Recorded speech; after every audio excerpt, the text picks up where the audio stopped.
এখন সে পুলিশ সদস্য আমার এটা আমার লজ্জা, আমার ইউনিফর্মের লজ্জা। আমি এই হচ্ছে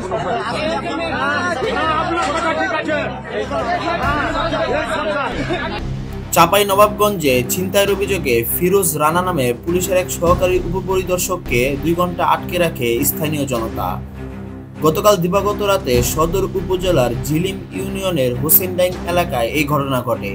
তবে পুলিশের পক্ষ থেকে জানানো হয়েছে, ফিরোজ রানা 2 সোর্সকে সঙ্গে নিয়ে মাদক উদ্ধারে গিয়েছিলেন। ছিনতাইয়ের অভিযোগ ওঠায় তাকে সাময়িক বরখাস্ত করা হয়েছে। ফিরোজ রানা চাঁপাইনবাবগঞ্জ সদর পুলিশ ফাঁড়িতে কর্মরত। স্থানীয়রা জানায়, বুধবার রাত 9টার দিকে এসআই ফিরোজ আরও 2 জনকে সঙ্গে নিয়ে হোসেনডাইং এলাকায় একটি মোটরসাইকেল ছিনতাইয়ের চেষ্টা করেন। কোনো রকমে ওই মোটরসাইকেল চালক পালিয়ে এসে গ্রামের লোকজনকে জানান। পরে গ্রামের লোকজন জড়ো হয়ে ফিরোজ সহ 3 জনকে চারদিক থেকে ঘিরে ফেলে। তবে বাকি 2 জন পালিয়ে গেলেও এসআই ফিরোজকে ধরে ফেলেন স্থানীয়রা।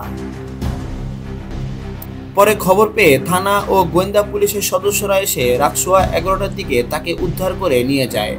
চাঁপাইনবাবগঞ্জের অতিরিক্ত পুলিশ সুপার ওয়াসিম ফিরোজ বলেন, ফিরোজ রানা দাবি করেছেন 2 সোর্সকে নিয়ে মাদক উদ্ধারে গিয়েছিলেন তিনি। তবে মাদক উদ্ধারে যাওয়ার আগে তার ঊর্ধ্বতন কোনো কর্মকর্তাকে তিনি জানাননি। তার বিরুদ্ধে ছিনতাইয়ের অভিযোগ ওঠায় তাকে সাময়িক বরখাস্ত করা হয়েছে। এছাড়াও ঘটনা তদন্তের জন্য একটি তদন্ত কমিটিও গঠন করা হয়েছে।